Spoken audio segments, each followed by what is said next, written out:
Carolyn McCardle, public address announcer for your San Francisco Giants, and you're listening to Forever SF Giants.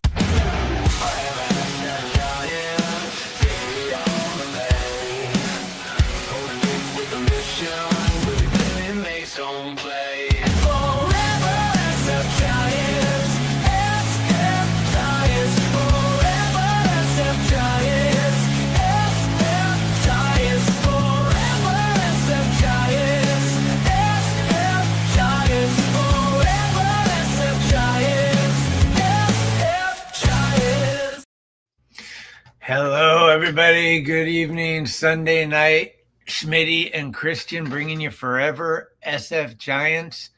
And what do you think, Christian? The Giants are back. Are they? Yes, they are. And if you didn't pay attention, all you Padre fans, we gave you an opportunity. We let you beat us, and you got swept by the Dodgers. You're done. Bye. We're coming in tomorrow, and our journey begins now. Yeah, reckon the dads would be good. So, I'm just sitting here looking at some batting averages and things after today's game.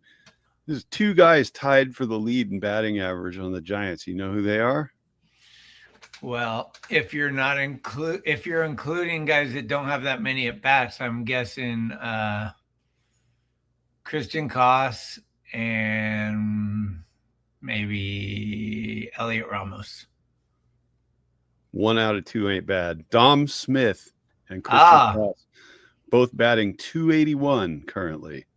And Koss went 2 for 4 today. I mean, the guy's a machine.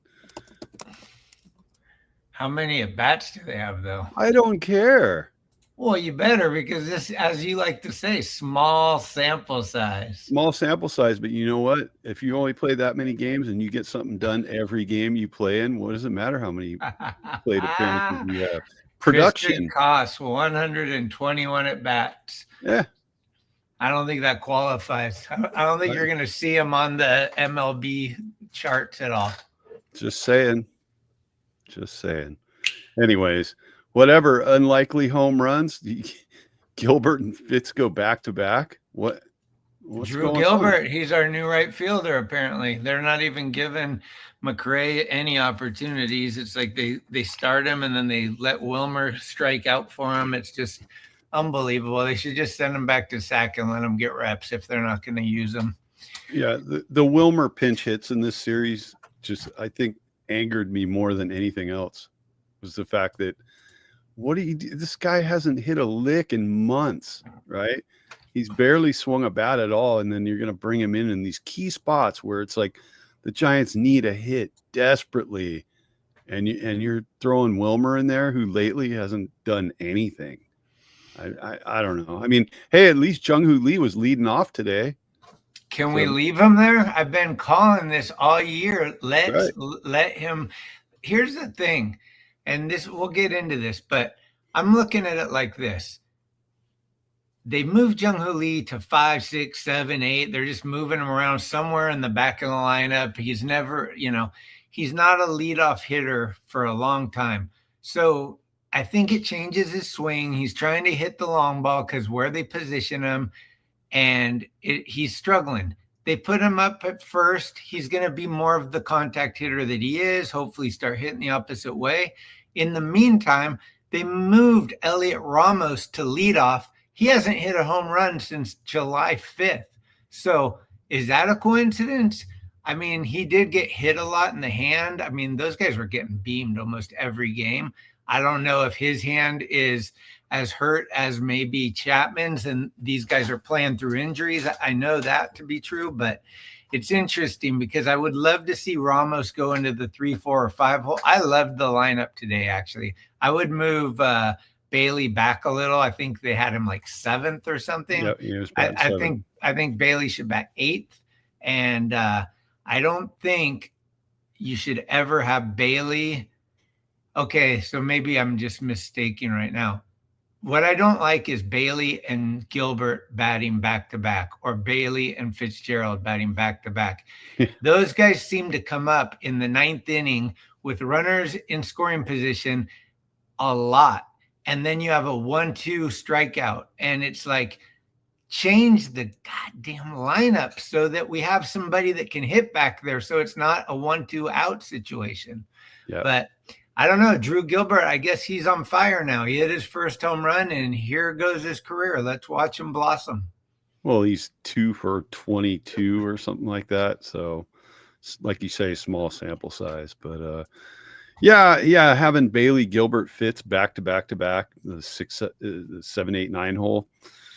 I don't know, man, because it's just you got to have somebody at the back end who can get a hit. You know, I'd almost move Cost down in the lineup just to have his grit in the middle of all that, right?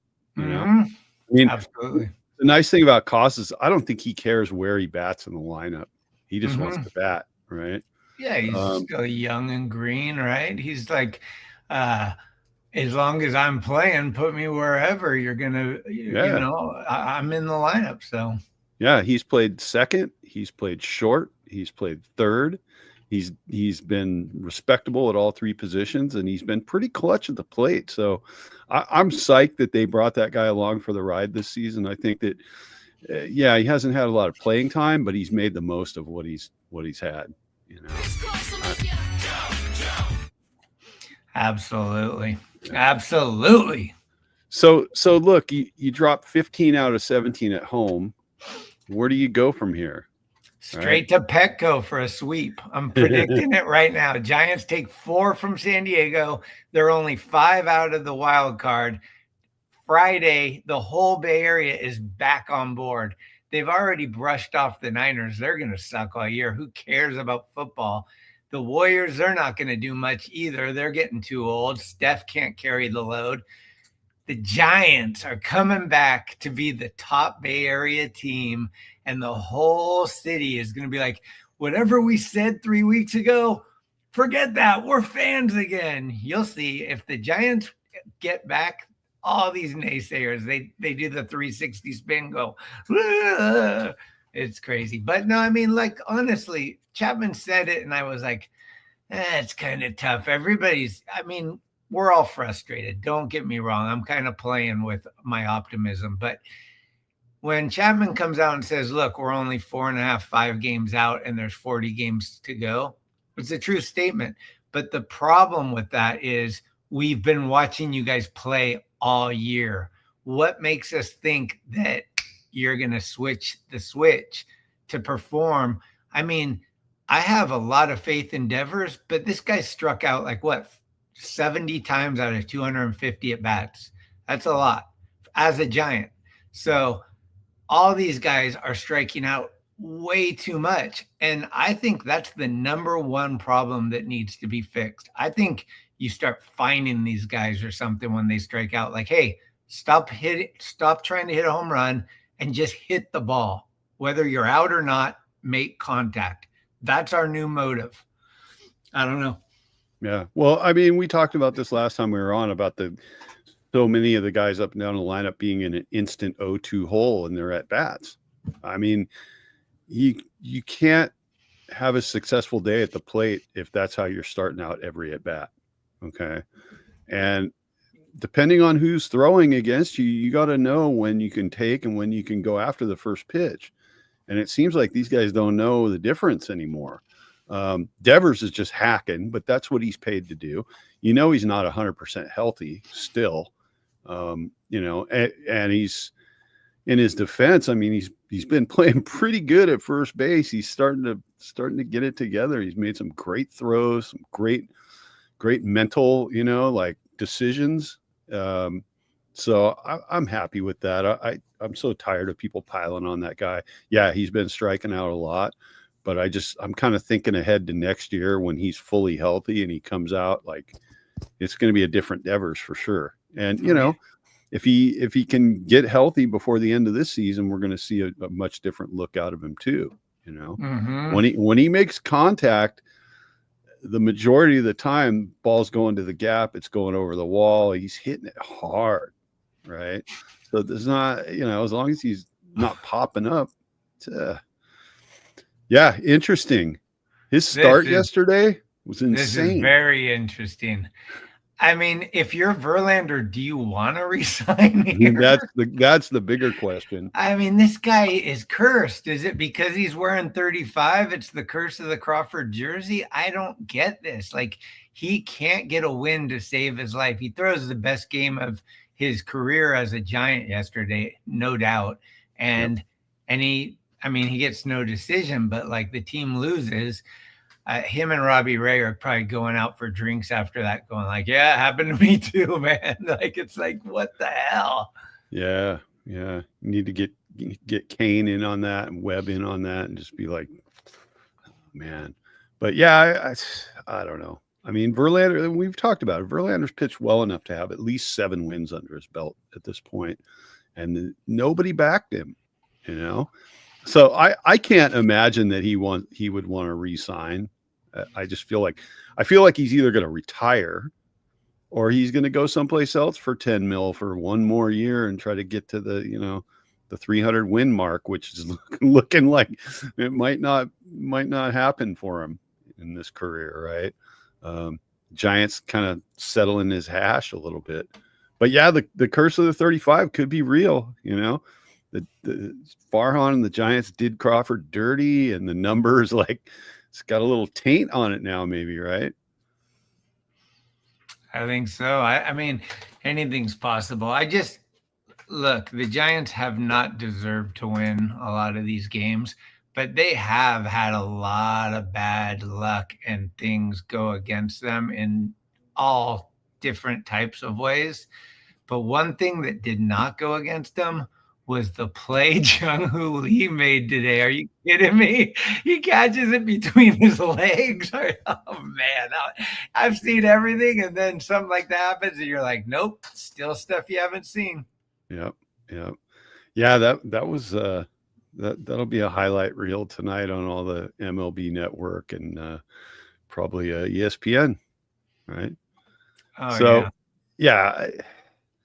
They've had a lot of stuff not go their way, but that's every team. Every team has the adversity. And I think the Giants have had more than their fair share of getting beamed this year. I don't know what it is, but man, so many guys going down on the IL after getting hit, you know, then the other injuries piled up on top of it. Encarnacion can't stay healthy, you know.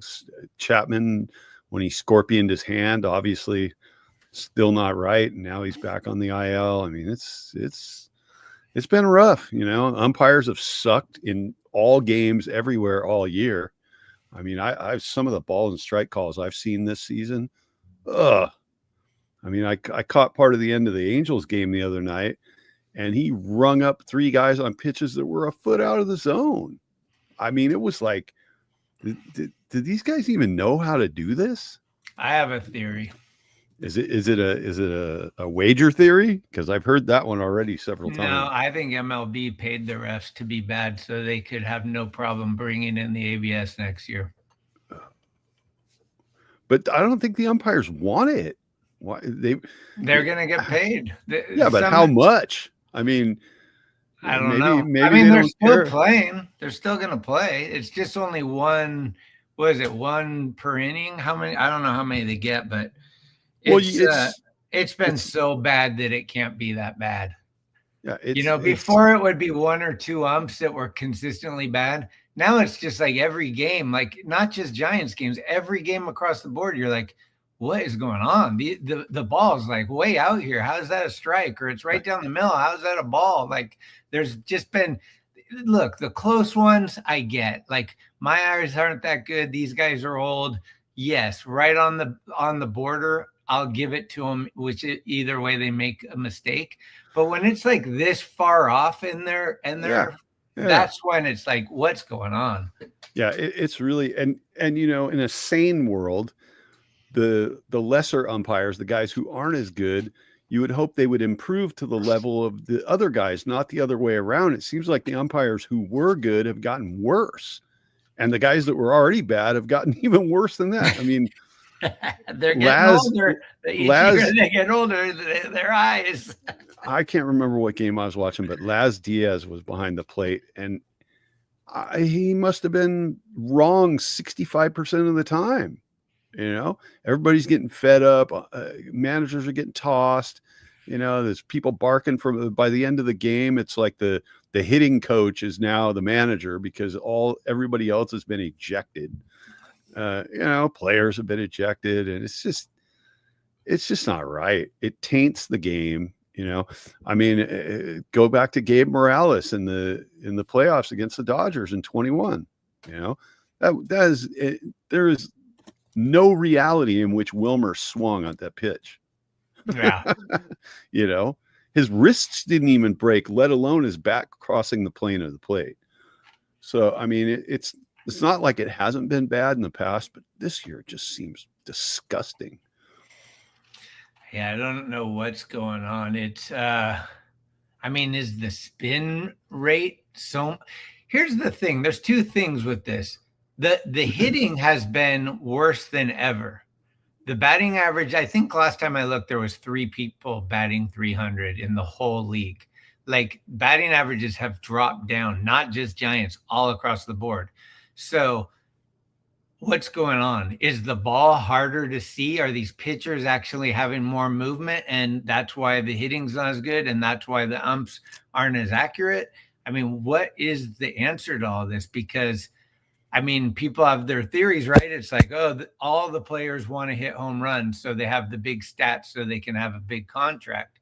But I think it's a little more than that because, these guys are professionals. They have to get a hit with runners in scoring position. Like those are RBIs. And they're, it's very interesting to me how the pitching clock came in. There was a lot of things that were kind of going against the pitching, which would make it easier for the hitting. And the hitting got worse. Yep.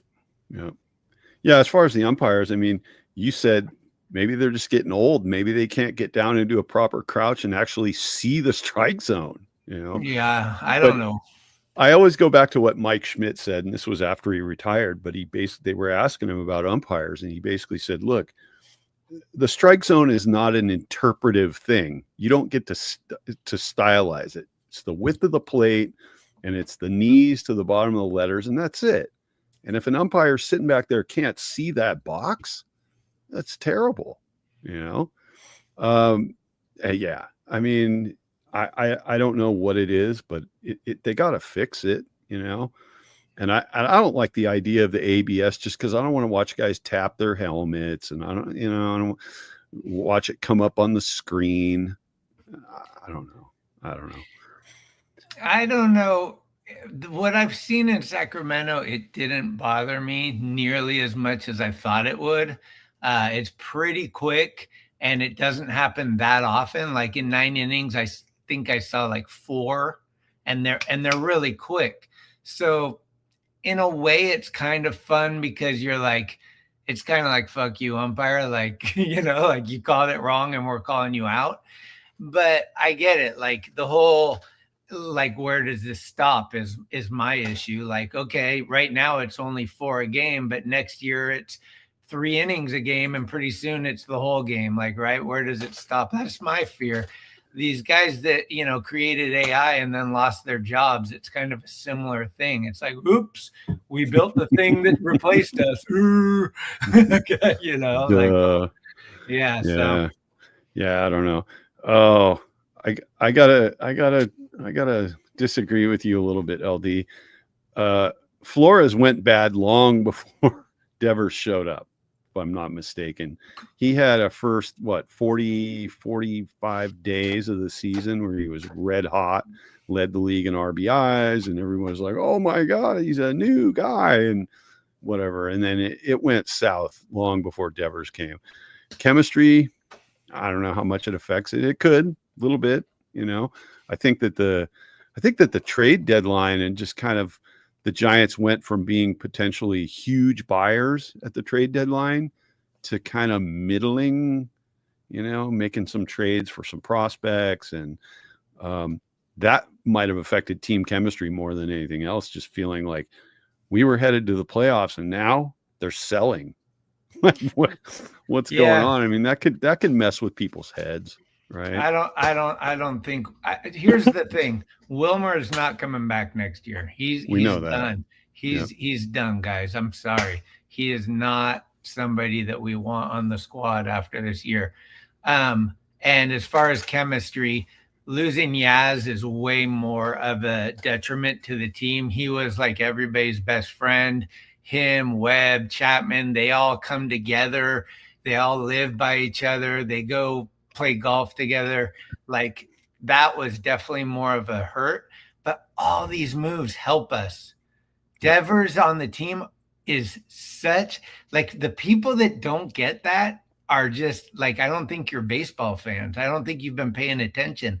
The Giants year after year have wanted a Devers. They have not been able to get one. And now we have one. That is like, check that off the list. Then next year, we need a couple other things. And hopefully those things come. Give Buster a little time. 1, 2, 3 years. And all of a sudden we're starting to dominate because we've taken the right steps.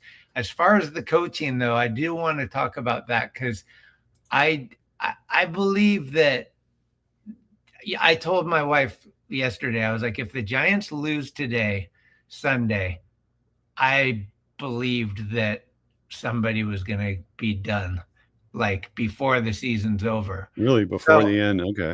I think, I mean, you can't lose this many games, especially at home, and not have somebody, even if it's not Bomel's fault or Burrell or whoever they would get rid of, they have to make a statement like, we see this and we need a change. Right? Yeah, there's got to be accountability. I mean, you know, and it's, we can always argue, and I think correctly, that the players have to do the job, right? The manager's there to kind of steer the ship. The coaches are there to try to, you know, interject something that's going to be helpful.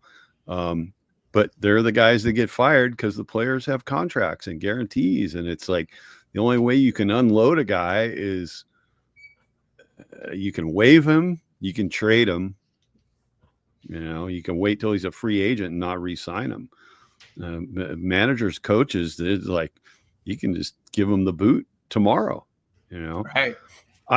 I feel I'm 50-50 on Melvin after this year. I feel like if he's going to get shit canned, it'll be after the last game of the year.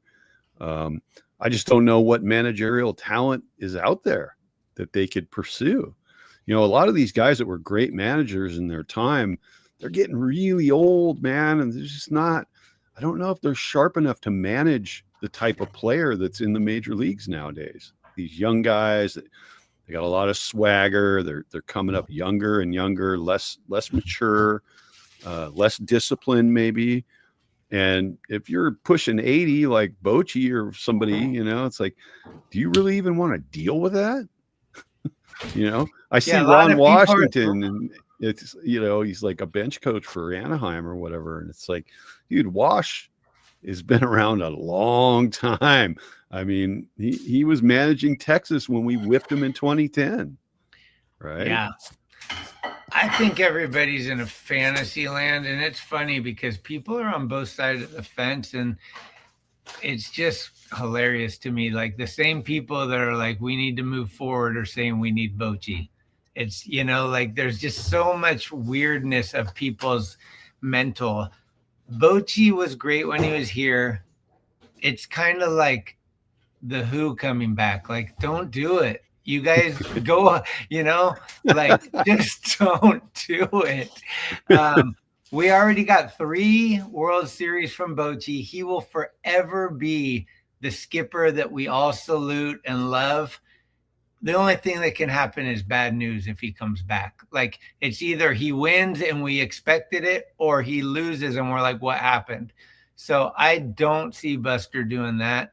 And I don't see Ron Wotus replacing. I see Ron Wotus a temporary, like, if Bomel got fired right now, maybe Wotus does the rest of the season. But if there's going to be a big change, and by the way, if Bomel goes, so does Matt Williams. They're like a combo, and I'm sure Pat Burrell as well. It'll be interesting. And like you said, who's out there that's like, they're not going to just be able to grab Stephen Vogt from, you know, right. But these guys that are high demand are kind of in their positions. I think that Stephen Vogt, and I think that a couple of the guys ahead of him, I'm kind of blanking on their names now, but a generational shift in the managers in terms of age and in terms of the era in which they played. Stephen Vogt's not that far removed from being on the diamond, right? And there have been a handful of those guys who have risen to the level of manager in recent years, and they've been fairly successful. So I feel like maybe there starts to be a little bit of a generation gap between the players and the staff. And once that happens, the disconnect can just be toxic, right? Because like Will Clark, okay, if you look at the Deuces Wild social media, Will Clark just goes on a tirade about everything. And it's like, that's great for social media. And I love Will Clark to death. But if he was like throwing that in the faces of these guys that are out there playing the game right now, I don't think anybody's really going to take that as like constructive criticism. They're going to be like, hey, go back to Louisiana and sip your bourbon and shut up. Right. I mean, we love Will. Will's great. And he's on point. Right. But some people can't handle the truth. You can't handle the truth. Right. It's just that way. So I think if there are guys former players who have kind of, they're in that next generation of managers, could be a good call for the Giants. But again, who's out there? We don't really know. Yeah, exactly. And I think guys like Damon Minor, they got their chance to come up, but I don't know what he's doing on the team. Like, I don't know what input he's given. Of course, when their offense is struggling, the first guy you look at is the hitting instructor. So maybe they just replace the offensive, some of the analytics department and the hitting coach maybe at first to see if maybe the philosophies are off. I don't know what it is, but something has to change. Yeah. Well, the analytics clearly aren't working this year because a lot of the matchups that Melvin has gone for and the things that he's tried to do, which are clearly based on the analytics, have failed miserably. Right. I mean, You've seen it where it's like he's lifted a guy to play another guy in the lineup, or he's lifted a guy for a pinch hitter, and it just has not worked out well. And a lot of that's coming straight from the computer, right? We know that. I still think that they allowed Melvin to manage more than probably Kapler was allowed to. And that's not defending Kapler because he sucked. But, I hate the analytics. I mean, there's certain things that make sense, but it just has to be like, I think we talked about this for years. It's like, find your 9 guys, and those 9 guys are your 9 guys, right? You have a couple of guys that you can interchange when dudes need a day off or they get hurt. But other than that, your 9 should be your 9, right, left, who cares? Night, day, doesn't matter. Yeah, I don't understand, JB. They're not firing Bowmel if they make the playoffs. Come on. The last thing you want to do is have to, they don't want to fire the manager unless they have to. If they fire the manager, then they have to wait kind of another year. Like, chemistry is important. These guys are kind of all learning each other, and Devers is new. Adames is new. Chapman is 1 year in from being new. Like, these guys need to build something. The longest tenure was the guy we just lost. Yeah. So I don't know. Logan Webb's probably the longest guy now, but he is. They need to figure out a philosophy that they think is going to be the Giants' way and go with that. And it probably starts from the top. And so if Bowmel is kind of preaching what Buster and those guys want, then they just need to figure out why it's not working. Yeah. But I don't see Bowmel saying Buster wants this, but I'm going to do that. Like, it's all a thing, and it starts from the top. And the thing with Buster is it's his first year, so he's learning a lot on the fly. I'm curious, after seeing what's played out this season, if the coaching staff under Melvin are really Melvin's guys, or if they were kind of the whole franchise sort of decided by committee, we're going to bring Matt Williams in as a third base coach. We're going to bring in Pat Burrell as the hitting coach. We're going to bring, because I couldn't see Melvin choosing either of those guys for his staff necessarily. He never worked with them before, right? Well, with Matt Williams, he did. He's been with Matt a lot. Yeah, he's been with Matt, but Burrell's like, he's kind of a inside the system promotion, right? Mm-hmm. And I think that works sometimes, and I think other times it doesn't work. I think if a guy is philosophically aligned with where the team wants to go, I think Randy Wynn doing player development is a perfect fit, right? To work with the young players and the prospects coming up.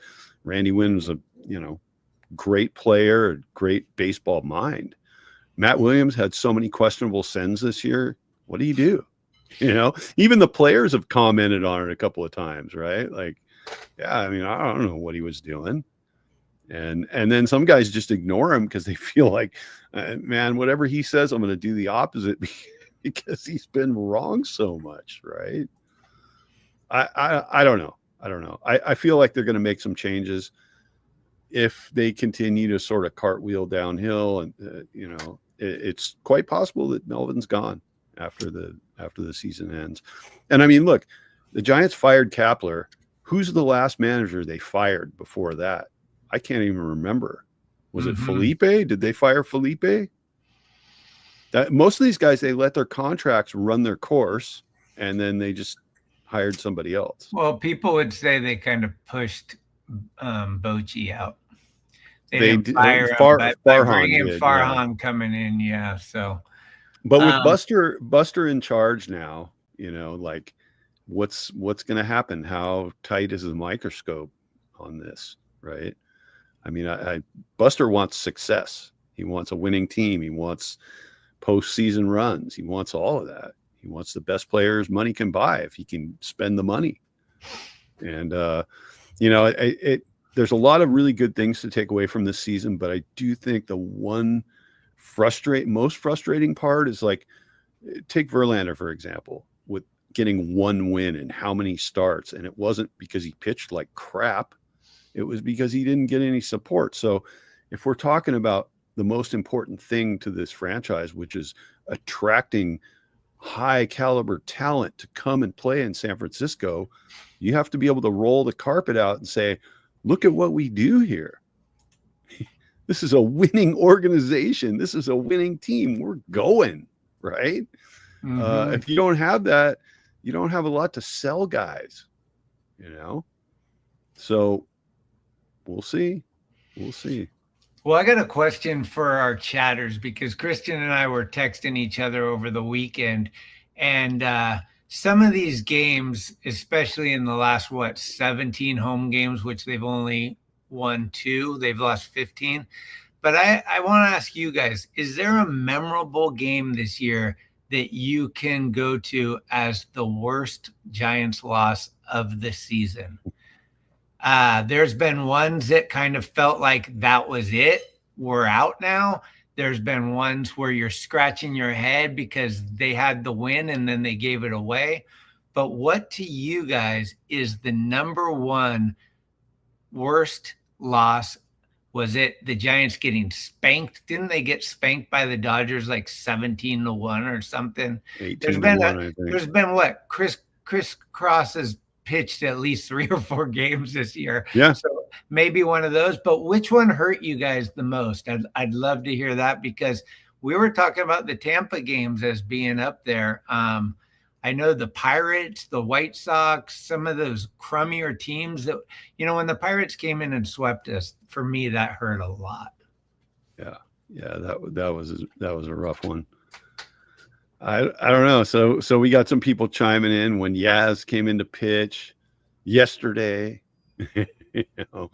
The Elliott infield fly game was pretty tough. Oh, it was pretty tough. Yep. I mean, there were a couple of games where Elliott Ramos just had terrible games in the outfield, and then those ones were rough.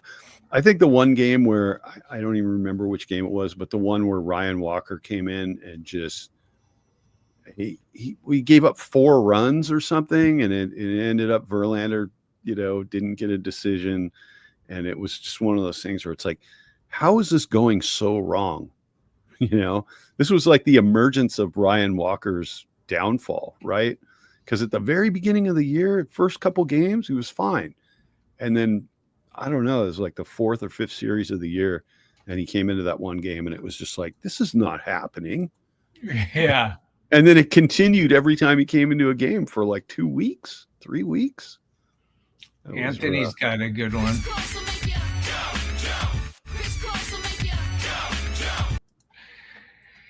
Yeah, I don't know. For me, the games where, let's just say, Robbie Ray pitches 7-8 innings, doesn't give up any runs, and then the Giants lose.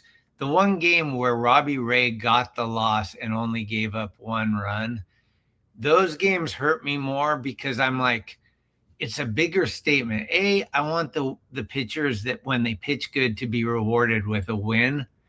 And B, other players see that happening and it feels like it's kind of a deterrent to come here. Like, it's like, whoa, did you see what happened to Robbie Ray the other day in San Francisco? Right. He gave up 1 hit and lost the game, and that's huge. So I'd almost rather lose 17-0 than lose 1-0 on a great performance by a starting pitcher. Yeah. Yeah. That's what I'm talking about attracting talent. You gotta have something to present to these people. Like, look, this is a winning franchise. We want to put a ring on your finger. We want you to come here and win with us. So you have to show them you can win. Now, I do think that next year, this team is going to have, I think it's going to be much stronger. Just based on health, based on I think Buster's going to make some moves in the offseason. I just think some of these guys are going to settle in, lock in next year too, where they haven't been. I mean, Adames can't have another year next year like he had this year, right? Nah. It's not going to happen. I think Jung-Hoo Lee is going to be less streaky. Devers healthy is going to be a whole different guy, and then you got. They're going to have to work with Bailey. They're going to have to figure out what's going on with him. They're going to have to decide what they're going to do with Fitzgerald. Is it worth keeping him around or not? But I do think they're going to be stronger, and I think things will be a little more settled in next year. Buster's first year, everything's new players, new faces. It's, it can only improve. But I do want more star power in San Francisco.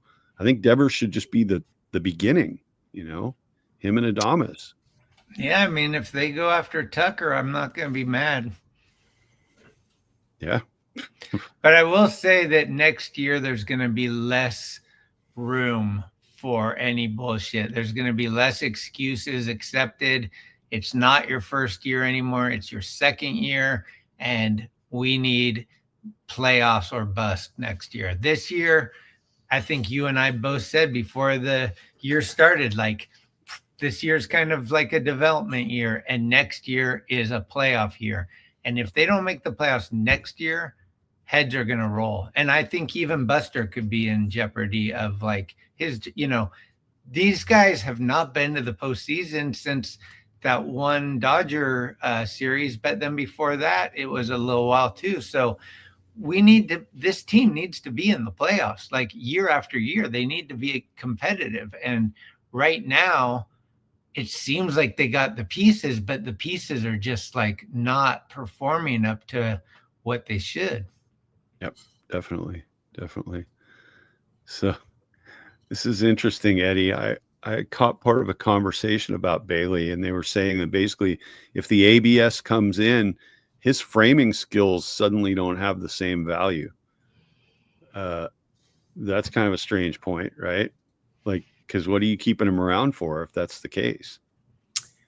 Well, I was listening to Marty Lurie earlier, and he said next year Bailey is a backup, that the Giants are going to get a new catcher, and Bailey will be the backup catcher. There's no way they can have his bat performing the way it is. So is it Jesus? They're going to bring up Jesus and make him the starting catcher, or they're going to go shopping for a catcher? I would think they would go shopping. I don't think Jesus is that good defensively, and apparently he's kind of like almost like an Encarnacion with the injury bug. But I mean, they might try to bring him up this year and see what he can do, and he might be the answer. But I'm thinking that it's got to be more of a, we can't just keep getting these Tom Murphys and rolling the dice. We need somebody, maybe they do go get the Orioles, Adley or somebody that like these other teams have. I don't know why the Giants didn't get Diaz when he was DFA'd. He was available for free. We could have grabbed him, and he's way better than Kisner. And I would love to have Diaz as the backup catcher, at least this year. But yeah, I don't know. I don't know what they're going to do, but they can't ride with Bailey the way he's going right now. Yeah, and I believe they did release Austin Barnes, so he's no longer an option. Hey, is Gary Sanchez out there again, floating around in the ether? He's pretty old. Yeah, I know. But they did have him and never played him. So. The Giants actually have like 7 catchers in AAA. They have a lot of catchers, so I don't know. We'll see over time. But again, you and I have said this all year.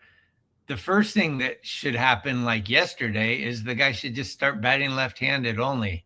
He should not be a switch hitter. He can't bat from the right side, and it adds wear and tear on his regimen. If he only batted from one side, he'd have to take way less swings in batting practice and preparation, all that stuff. And I think he hits better from the left anyway. And let's see where that takes us. But if he's going to bat the way he does, he's only got 2 home runs all year. His batting average is in the dumps. There's no offense that he's had a couple clutch moments, but very few. I mean, that walk-off home run inside the park, that was great. But that's not going to fly for the whole year. Like, we need more out of him. And he's been good defensively. But honestly, I don't know if he's the guy that came up that first year and was throwing out Ellie De La Cruz and looking like this phenomenal catcher. I know the pitchers are at fault a lot of times for not holding the runners on, but he's not 100% on throwing guys out like it looked like he was going to be. Yeah, definitely his pop time and his throws down to second haven't been what they were. I don't know if he's just grinding down or what, but yeah, Rutschman was gonna maybe be available at the trade deadline for the right pieces, but I don't think Baltimore was real serious about trading him. But they would have had to get a king's ransom to ship him out. Right. Probably. And I mean, Rutschman had a down year this year. But yeah, I don't know, Bailey could end up being the backup if he continues the way he's going. Cause the whole point we've discussed before is like your backup has to do one of 2 things good. He either has to hit or he has to play great defense. If he does both, great, but chances are you're not going to have that in a backup. And clearly Bailey's not all that great on the offensive side. It's a real shame because when he first came up, it was like, this guy does it all. He's great, And I think he calls a good game for sure. I think he handles pitchers well. But yeah, you gotta kind of be complete back there. Buster was, right? Yeah. He's the benchmark. So I'm sure he's looking at it and going, man, this guy's got to improve somehow. For sure. I think this is interesting too. I kind of agree with you, LD, and I'm going to break my mold and agree with you on this because I think that Luciano needs to come up right now and prove that we need to get rid of him. Yeah. We don't need him again next year as this guy that's like maybe developing. It's like put him and Matos in a taxi, drive him down, let him play. Let's see what happens. If it's the same old story, they got to go. They're taking up space in the 40-man, and they're never going to come up. So if somebody wants them, let's trade because, damn, we're not going to use them. But if all of a sudden something clicks and he becomes like an offensive weapon we need somebody that can hit left-handed pitching. That's clear. Let's see. I mean, Luciano has all this power, but he's never used it in the pros. He has no home runs in the big leagues, and he's been up of I don't know how many at bats he has, but he's got enough at bats to at least hit one. So I think once the Giants, and that's the problem with this lingering, is it's like we're only 5 games out. We can't throw in the towel. Okay, but we keep losing. But like I want it to be like we're either getting into the playoff mode or we're getting into like who is staying and who is leaving. And so that means we're happy to play these guys, and we're also accepting the fact that we might not win. You know, these games are probably going to be tough, but we're figuring out, like, is Luciano a dude? You know, is Luciano a dude? I asked you guys this. Is Luciano a dude in your mind? Is Luis Matos a dude in your mind? Would you rather see Drew Gilbert get as many reps as you can and say Matos has had his fair share? Is Grant McCray still available in your mind, or do we ship him too? Wisely, what is he about? Meckler, what is he about? There's so many guys that have been lingering in this AAA, almost to bigs, but never gonna make it in the bigs, that it's kind of getting to a time where it's like, there's a lot of dudes in AA that are looking good, and they're going to be coming into AAA soon. And those guys are ready to take over the Hunter Bishops of the world, the Mecklers of the world, all these guys. Like, I want to see these young guys that like have a lot of promise over the ones that have had promise for years, but never done anything. Yeah. Yeah. And the point with Luciano that I always come back to is, he is such a defensive liability that you're basically putting him in the DH pile, and you're already stacking up the DH pile with all kinds of guys who are defensive liability, right? Devers, to an extent, defensive liability, although I think he's played a pretty respectable first base for having never played it before. Wilmer's not great defensively. Luciano can't catch a ball to save his life, you know? And there's other guys on the 40-man that are like, well, if you bring this dude up, what's he going to do? Sit on the bench and pinch hit, or DH if all the DHs are hurt? I mean, you got to have guys that have tools, you know, not just one tool. And Luciano's never proven that he can hit for power in the major leagues. He tears it up in AAA, and the second he gets to San Francisco, it's like somebody pulled his battery pack out, you know? Yeah, and I think people are complaining about Elliot Ramos's defense in left field. Luciano is nowhere even near Ramos. So if you don't like Ramos, you ain't going to like Luciano in the outfield. I'll tell you 100%. That. So these are the things that I want to see is upgrades, whether it be a defensive upgrade, an offensive upgrade, a pitching upgrade. I want to see Wisenhunt and Blade Tidwell up here and see, like, these guys have a lot of promise, and they're young, and Tidwell's been pitching great in AAA. Let's see what he's got. Kaiwei Tang, do we still, like, are we going to give him more opportunities? Like, I don't know. All the stuff for me is newness.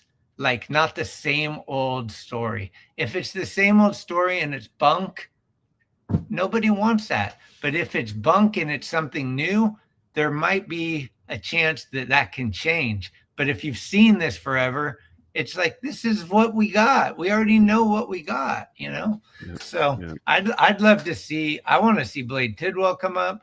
I want to see the guy from the Yankees that you mentioned, Jesus. I want to see Wisenhunt get more opportunity. I hope Landon Roop has innings, because he looks to me to be one of the best young arms we got. Him and Webb 1-2. Probably Ray's going to return next year too. I think that's a strong 3 if Birdsong can get his head together, and then if Blade Tidwell and or Wisenhunt becomes this guy that could be that guy. The pitching can be back to like the strength of this organization. and then we get 1 or 2 bats to add to the ones we already have, get rid of some of these guys that are aging and not as athletic as we want. And who knows, they could be a powerhouse. I mean, we've seen the Dodgers collapse. We've seen the Padres collapse. We've seen the Mets collapse. They spent all this money and have all this talent on paper, and it's still not this thing that in the preseason you're like, they're going to win 140 games. Like, oh my God, this isn't even fair. It's like baseball has a way of working itself out. So let's see what happens. Yeah. Well, and with the Dodgers and Padres and sort of Arizona going back a little further, their highs are high, but their lows are really low. There's not a steady picking away and picking away and picking away. Like the Dodgers can go from, a 14-game winning streak to like a 9-game losing streak. I mean, we've seen it happen. And when you got all that expensive talent, it's a worse look when you're losing a bunch of games, when you're getting swept by the Angels. Get swept by the Angels, the Dodgers. Come on now. I mean, that shows you, like, it's like, man, you got to stink to get swept by the Angels. So Carson Whisenhunt, I've liked what I've seen. I think they brought him up a little green, but he seems like he's making the adjustments, and he's looked okay. I don't think he's looked stellar, but I don't think he's looked terrible either. It's probably a little nerves, I don't think he would have gotten called up at all this year. It was out of necessity that they brought him up, I think he's got the stuff with a little more development to be in the rotation. I think he's good. I do think they need an upgrade. I totally agree. I think they need to go out and look for a starting arm. I don't think Verlander's going to be back, so that leaves you a hole automatically. Tidwell, let's see. I do think the Giants need to all get together and start training about a month earlier than they normally do in the offseason this year, though. Like before spring training starts, before camp opens, these guys need to get together and go, man, it just wasn't enough last year. We need to be ready, right? So Keaton Wynn. Oh, yeah. Keaton Wynn finally got back into a game after the surgery and the recovery and everything. He did all right, yeah? I mean, Keaton Wynn was the highest promise early on before he got hurt. He was Roop before Roop. Last year, yeah. I mean, he was like him and Tristan Beck. And then Beck, to me, Beck isn't it. He's not going to be what we want, he's kind of in the jelly mode. Like it's like those middle long arm guys that they're so replaceable. I don't think that they bring any value to the team. But somebody like Wynn, Roop, these guys, they're going to be possible starters, and they could add a lot of value to the team. Yeah. Yeah, I'm curious to see what Keaton Wynn is like for the rest of the year. But I really liked him when they first put him in as a starter last year. I thought he was great. I thought he was better than Harrison. I thought he threw better than Harrison. And, he's a big kid, man. He's like 6'7" or something. He doesn't look that big, but then you actually realize like how big he is. He's got some power in his arm, So I just got an alert that is super interesting. From the office of Rob Manfred, he suggests MLB could geographically realign the divisions. And I've been talking about this ever since the DH went worldwide. If we get the National League West to be Seattle, the A's, wherever they are, the Dodgers, the Angels, and I'm all in on that. And he's talking about, since they're going to be expanding, if they have an expansion teams come in, that'll be the opportunity to realign all the divisions. I think this is a good deal. I think less travel, more teams in reach of the fans. In other words, I don't mind driving to Anaheim to see us play them, or flying up to Seattle, these close regions where we can get more games as visitors. I think that's cool. And then just the rivalry seems more intense when it's like, the Angels and the Dodgers are in the same division. They're playing each other what, 12 times instead of 6. Like, I think that could be cool. Yeah, well, they wouldn't have to do all these weird realignment things if they hadn't fucked around with this stupid balanced schedule, right? Because there was less travel when they had the unbalanced schedule. When you played way more games against your division, there was way less travel, Yeah, but you don't get to see all the players. Yeah, but we never saw Shohei Ohtani ever. He never came until he was on the Dodgers. No, so I saw him, but I saw him in Anaheim. Yeah, right, but you're not in San Francisco. I'm saying as a Giants game. Like, I love playing all the teams. I love that Tampa was just here. I love that Toronto will come through. Like, all those teams, it just opened up baseball bigger for me. Like, now I'm in tune with all these teams and players. Before, all I cared about was the National League. But are you allowing your card collection to dictate what baseball should be like? No, it has nothing to do with the baseball cards. It's the players. Like, what, you don't get to see Vladdy? That would suck. Yeah. A lot of the best players are in the American League. Why not just move all the teams to the center of the country? And everybody could go see baseball in the same place. This guy. That's like, what's his name? Eric talking about the Giants got to move out of San Francisco into warmer weather climates. Like, that didn't work for the Niners. It didn't work for the Niners. Santa Clara is not San Francisco. So don't put San Francisco has perfect baseball weather. I love it. It's the best, man. It's cold at night. It's warm in the day. It doesn't rain all that much. The wind is a little weird, but that's what makes it interesting. It's talking about the weather in San Francisco and that's as bad as talking about moving in the fences because the Giants aren't winning. It's the same kind of like tarred attitude. Bring in the fences and the team will strike out less. I love that one. Well, you know what else? You know what else San Francisco has? We have Bunker Gate, guys, and I wasn't able to get down to the park this weekend because went up to Calistoga to do a little relaxing. But your friend of mine, Nego Ned, checking in. His name is Nego Ned. Negative is what he said. He's Mr. I told you so. He's Mr. I told you so. What's up, guys? Nego Ned reporting from the Oracle Park this morning with my coffee, and I just want to tell you guys something. His name is Nego Ned. Negative is what he said. He's Mr. I told you so. He's Mr. I told you so. This Nego Ned down here at the bunker. And they still got all their crap in there, and they've been kicked out for weeks. Nobody will talk about it, not even on KMBR. What the hell's going on, guys? Negative Ned is so negative. Damn! Wow. Bunker Gate is real, guys, and nobody wants to talk about it, but we got to get to the bottom of this. It just has to be figured out because something is happening over there. Yeah, and it all went real silent after that dust up with the Copes and the whole, the text messages, and now nobody wants to talk about it.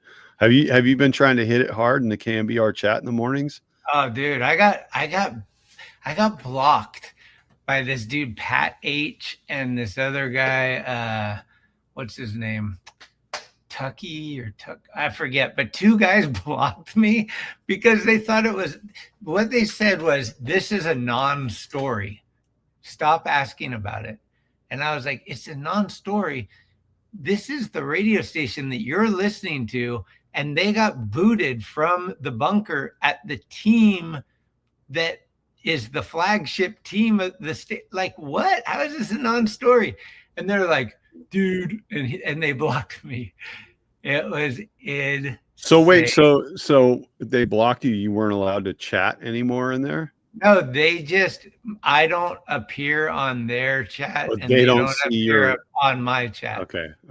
Huh? Yeah, but little bird told me about that, and I have a few accounts, so I could go in and see like what was being said, and I was like, you guys are such, holy shit, are you serious? So yeah, I go in there almost every morning. Anthony's in there a lot too, and I'll throw in a bunker gate, or has anyone figured out why, like just a question or two. I don't overdo it, but I just want everyone to know that like I'm still trying to figure this out. I'd love an answer. Yeah, well, I went in there, I think 1 or 2 days, and just jammed it up with a bunch of hashtag bunkergate things, and nobody really responded. So I was like, oh, okay, everybody's over it.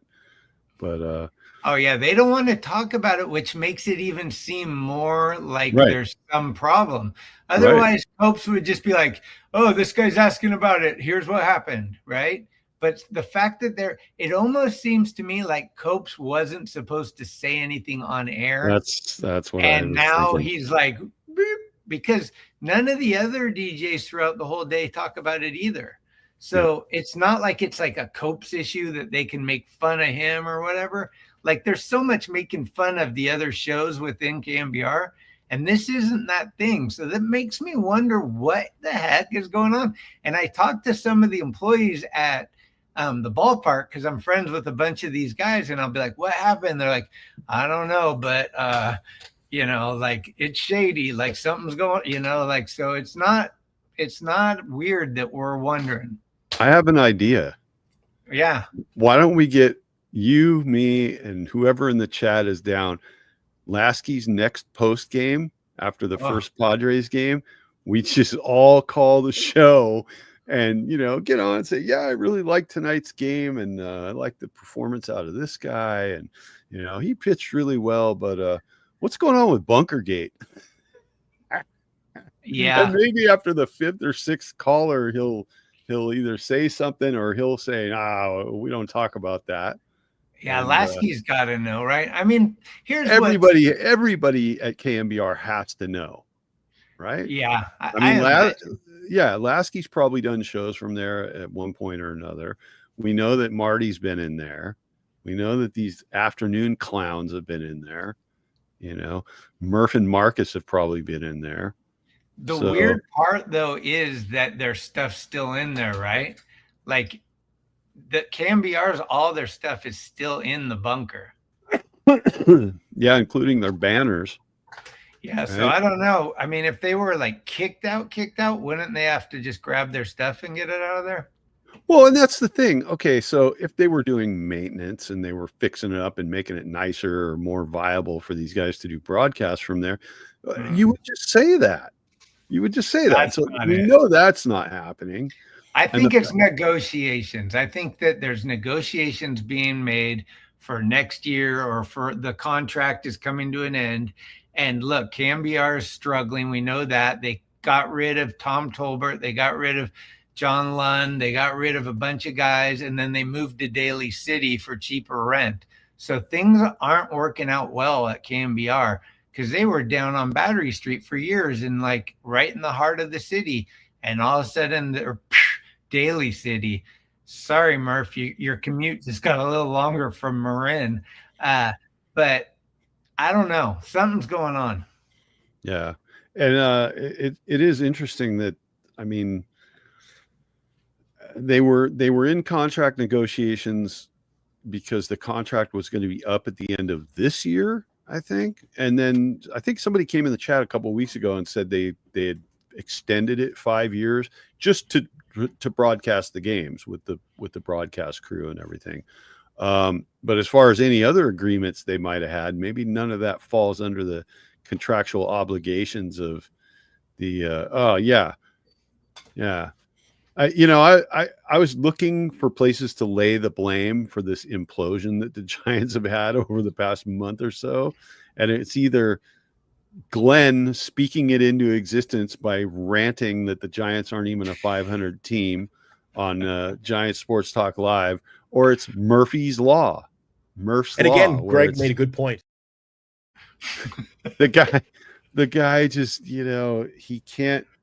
It's almost like they're gleeful about the Giants losing, and it's like, why don't you just be a full-time Valkyries fan or whatever, a Niners fan, and just leave baseball to the people that really love it and want the Giants to do well and can be excited about it, you know?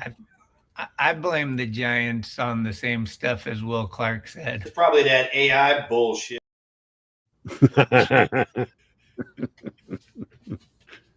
He was on one the other day when he was talking about the home losses, and yeah, salty Will, man. I love it. I love Will. Hopefully he's up. He was in San Jose a week or two ago. I hope he comes to San Francisco soon. Love it when he's around. Yeah. Well, I don't know. Not too much else. There was a couple things I did want to say. I don't know if Dom Smith is going to be part of this team next year, but I love Dom Smith and what he's been doing for the team. He's been pretty damn solid as a defensive guy. He's above what I thought he was.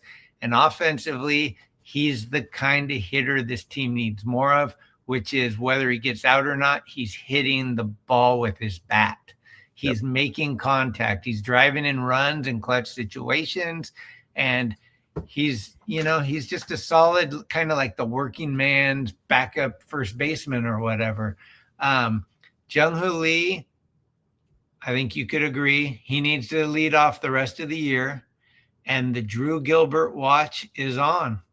So let's see if Tidwell and Wisenhunt come up. Let's see what Kai-Wei Tang does this week. I think this could be Kai-Wei Tang's last performance of the year in the big leagues. If he goes south, if he pitches well, then he sticks around. A lot of people like Kai-Wei Tang. They say he's been doing great and he's a different pitcher than last year. So we'll give him a little bit of rope, but there's other guys knocking on the door. So we got to see everybody and have our, feelings for 26 to know who we want out there. I mean, we're going to have a lot of decisions to make. That's for sure. Yeah. I don't think Tang sticks. I think he's significantly better than he was last year, but I don't think it's sustainable at the major league level. Right. So we shall see. The last I heard, Boggs, was X-rays negative, forearm contusion, something like that. I think he's back Tuesday or Wednesday. He's going to need a few days off still. Casey's a tough kid, man. I mean, he's only going to miss playing time if he absolutely can't go. And San Diego's his hometown. Dude, that one hurt. That one, you could tell by the way that he was, he squatted down in his face. It was like, and I think he was more pissed off than anything else. That it's yeah, because here we go again. Like, I just came back and this asshole beans me. Like they gotta, the Giants. I don't know what it is, but they have gotten hit so many times this year, and I almost feel like they need to be ready to brawl now. They need to be ready to come out of the dugout, come out of the bullpen, and just let them know, like, you throw at us, there's a price to pay, man. Like, we're not having it because they've just lost too many. I mean, I think it started with Tyro Estrada, right? When he was getting plunked all the time, and then it's like this year just seems like I'm sure they're close to leading the league in hit by pitch. I haven't looked at it, but we'll see. Hey, Fabian, I got one question for you because I went to Calistoga this weekend. I was off the map a little bit. How'd you guys do against the Dodgers? I know you guys were in first going into the series. How'd that go? Oh, you got swept? Oh, that's too bad. Cool.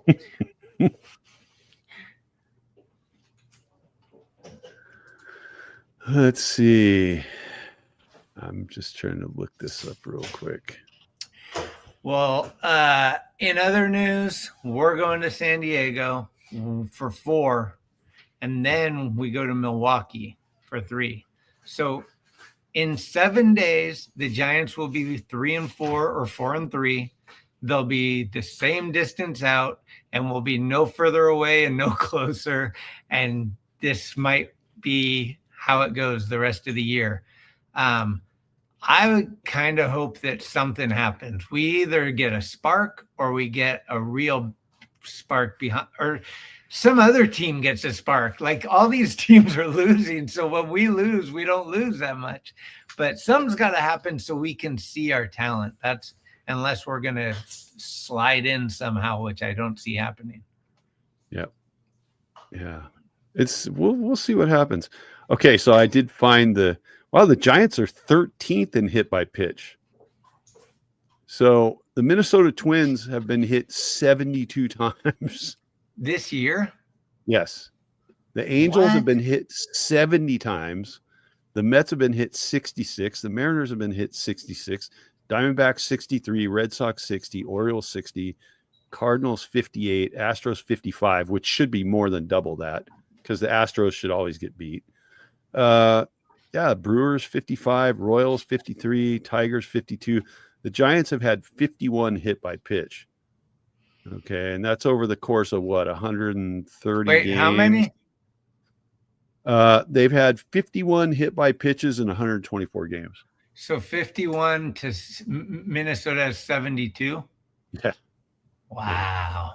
Yeah. I mean, it seems like the Giants, I can't believe people have got hit more than us. We get hit a lot. You hit a lot. 72 is insane. Right? And it's Minnesota. They're like way below 500. So, same thing with the Angels. The Angels are 60 and 64, and they've been hit 70 times. So this is the most depressing part. The Dodgers are all the way down at 20, and the Padres are all the way down at 22. Wow. The Dodgers, the Yankees have both been hit 43 times. Padres have been hit 42 times. So the Giants have more, 10 more. And it's like the Padres are the teams you want to throw at, the Yankees, the Dodgers. Those are the guys you really want to bean. So wake up, league. Go after the right guys. So seriously, I was in Calistoga all weekend. I'll keep plugging my nice little getaway. But I didn't see the Padres Dodgers at all. Was there, because I know the last series ended so intense. Did they get into it at all this weekend, or was it mellow? As far as I know, it was a little mellower. I think it's because it was kind of one-sided. The Dodgers were sort of having their way with the Padres, and it kind of what has to happen is that either the Dodgers have to be losing, then it gets really salty, or the Padres are kind of running. They're getting shown up by the Dodgers. Then it's a problem. So I don't think either one of those things was the case.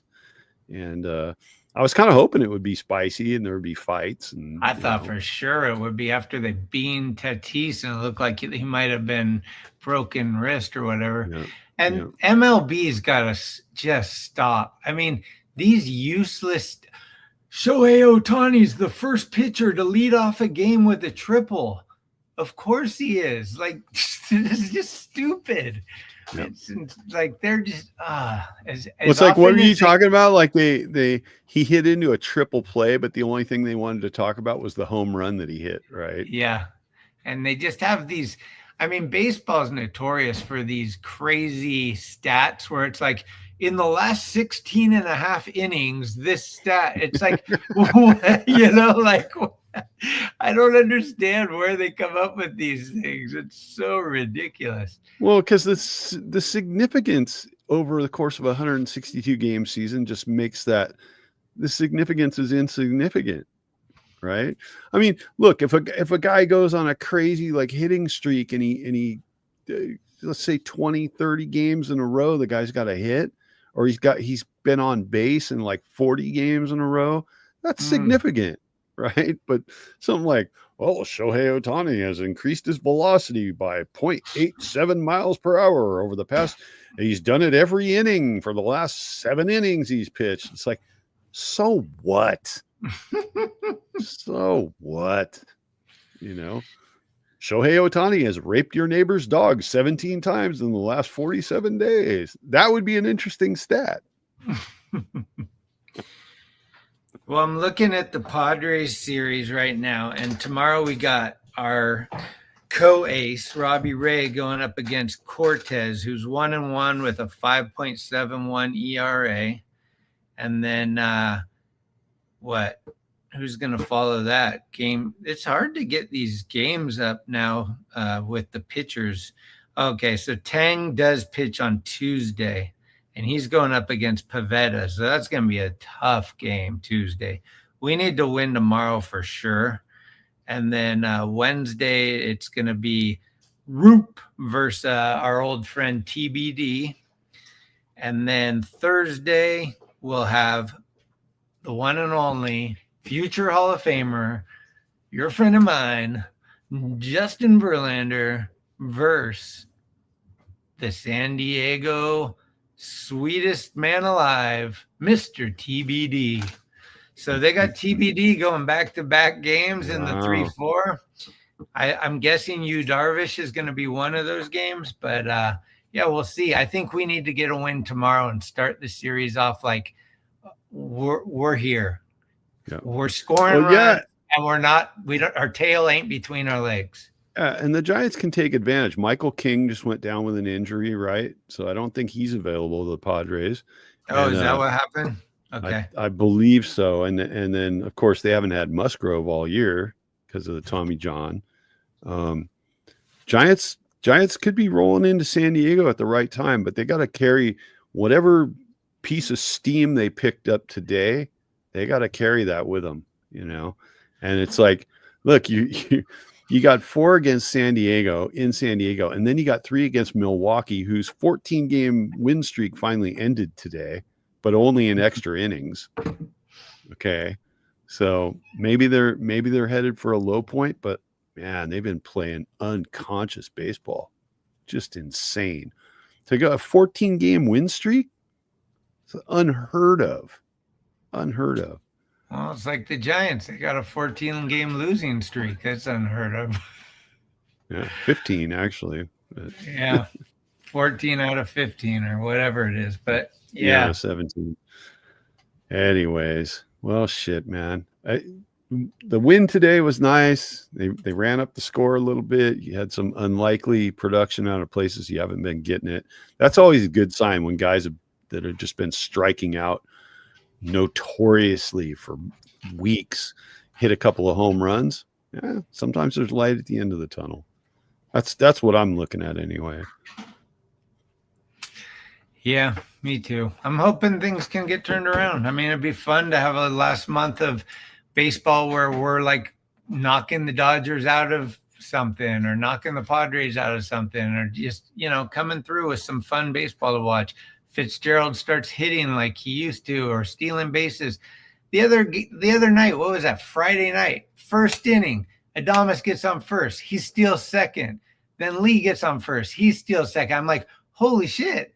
Where's this team been all year? And then base hit, the guy from second scores. You're like, this is what we've been waiting for. Like, this is our team, not the team trying to pop up or strike out every goddamn situation. Yeah, they need to work on swing path. They really need to work on being through the ball, through the zone, level swings. I mean, I can't think of a better example than Mike Yastrzemski, who, when he flattened out his swing path and he could keep it there consistently, the guy hit the ball like crazy. And then he'd go back to this golf, launch angle swing, and he was miserable. He popped up. How many times did Yastrzemski pop out this year? 100? I mean, and you could see the swing, how different it was. So that should be part of their hitting regimen, is just level swings, man. Level swings. Be in the zone. Sit on pitches. Don't just go out there flailing and trying to hit a ball over the fence, because it ain't happening, right? So let's hope for that. Well, I think that's all we got, guys. It's almost 8 p.m., which means the negative Nancy's in Arizona and the guy that has season tickets that never goes to the game is going to probably be talking with Eric and Glenn and head on over there and tell them we sent you, you know, spread the word that we got something going as well. We'd love to see more people in here. And we got a quick word from our good friend Chardal, who said, click that like button, smash that subscribe button, ring that notification bell. You know, hit that like button and smash the subscribe button and get that notification bell. I love his enthusiasm. Hopefully he'll be back with us soon. It's a 4-game series versus the Padres. LDO, always a pleasure. Anthony, hyped. Babe rocks, you rock. D-Boggs, JB, all you guys, senior. This one goes out to Dale. Giants on the mend, back to winning 500 ball. That means at least 2 out of the 4 in San Diego. Let's go, guys.